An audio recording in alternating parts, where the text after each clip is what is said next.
Hello, welcome to my new channel, and today we will be doing something incredible, all carved in wood. Today we are going to create an incredible shark carved in wood. First, we must draw the silhouette of the shark. Once our guide is ready, it's time to begin.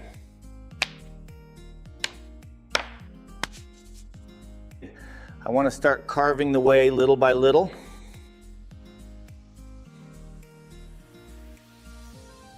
We're going to move forward and I'll show you in a bit.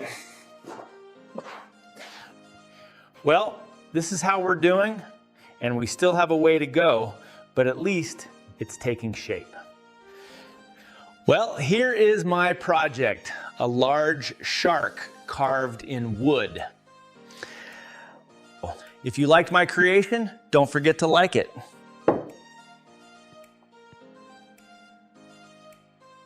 And don't forget to follow me so you won't miss what's coming next.